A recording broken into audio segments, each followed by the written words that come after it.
Bab 4 aspek teknis teknologis. Proses produksi body scrub ini melibatkan 3 tahap pencampuran, yaitu pencampuran fase minyak, fase air, dan fase kering. Untuk diagram alur proses produksi dapat lihat pada gambar di samping. Next. Untuk lokasi industri sendiri, penentuan lokasi industri untuk produk body scrub ini akan berlokasi di Desa Sribawono, Kecamatan Bandar Sribawono, Kabupaten Lampung Timur. Penentuan lokasi industri ini ditetapkan karena Kabupaten Lampung Timur merupakan salah satu kabupaten di Provinsi Lampung yang memiliki potensi besar dalam pengembangan tanaman pangan, khususnya tanaman jagung, menurut BPS Kabupaten Lampung Timur tahun 2017. Oke, yang selanjutnya adalah aspek manajemen dan organisasi. Next. Organisasi.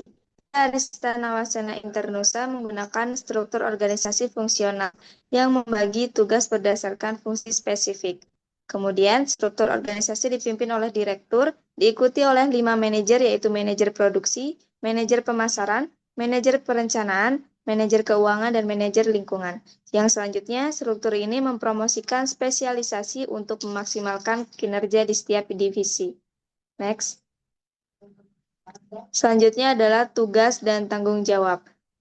Tugas dari direktur sendiri mengarahkan strategi perusahaan, memastikan operasional berjalan sesuai target, dan bertanggung jawab atas pengambilan keputusan besar. Kemudian, manajer produksi bertugas mengelola proses produksi, pengembangan produk, dan menjamin kualitas melalui QA atau QC. Kemudian, manajer pemasaran bertanggung jawab atas strategi pemasaran, kampanye promosi, dan hubungan pelanggan. Yang selanjutnya adalah manajer perencanaan, fokus pada manajemen SDM, K3, serta efisiensi pengadaan bahan baku dan tata letak fasilitas. Manajer keuangan mengelola laporan keuangan, investasi, dan risiko keuangan perusahaan.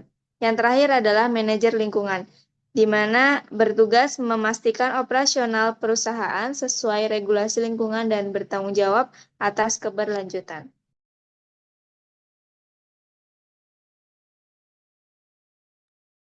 Selanjutnya ada kebutuhan dan kualifikasi tenaga kerja, di mana total kebutuhan tenaga kerja itu mencapai 103 orang dengan struktur hierarkinya 1 direktur, 5 manajer, 16 kepala departemen, dan beragam staf di berbagai departemen operasional, pendukung, dan teknis.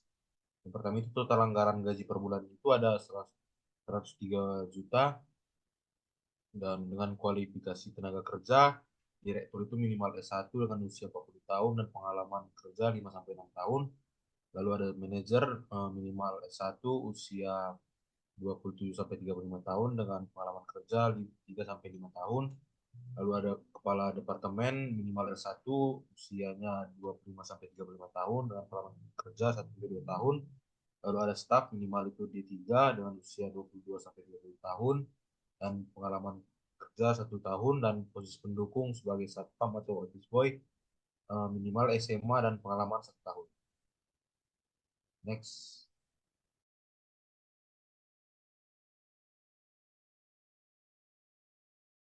Selanjutnya ada aspek legal yuridis.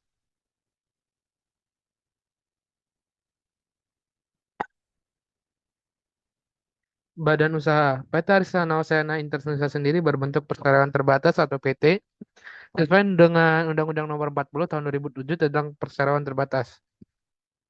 Pendirian perusahaan sendiri telah memenuhi seluruh persyaratan legal. Yang pertama ada akta pendirian oleh notaris.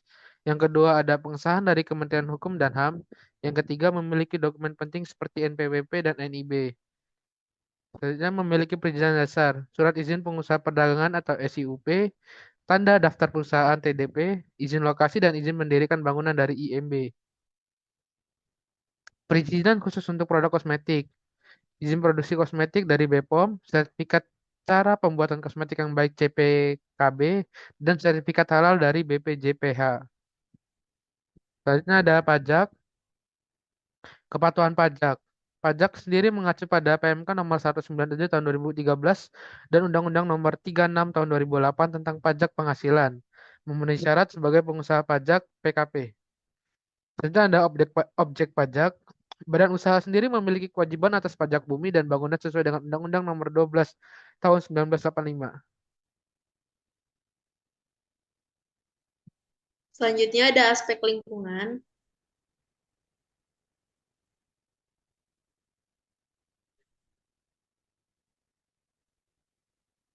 Next.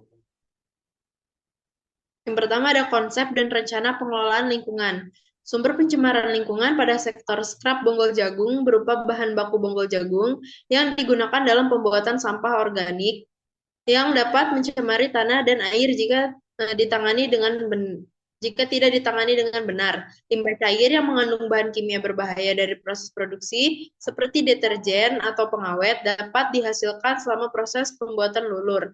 Dan terakhir adalah penggunaan kemasan plastik atau bahan lain yang tidak ramah lingkungan dapat meningkatkan beban polusi. Selanjutnya di pengelolaan lingkungan, proses penanganan produk samping dimulai dengan tahap persiapan bahan baku yang komprehensif. Bonggol jagung yang semula dianggap sebagai material sisa, melalui persangkaran proses yang cermat, dapat dikonversi menjadi bahan aktif berkualitas untuk body scrap. Tahapan awal meliputi pembersihan menyeluruh, pengeringan yang terkontrol, dan pengolahan awal yang bertujuan menghilangkan kotoran serta mempersiapkan struktur bonggol agar memiliki tekstur dan karakteristik yang sesuai untuk digunakan sebagai bahan scrap yang efektif. Baik, sekian presentasi yang dapat kami sampaikan untuk proyek besar kami, perancangan proyek agroindustri.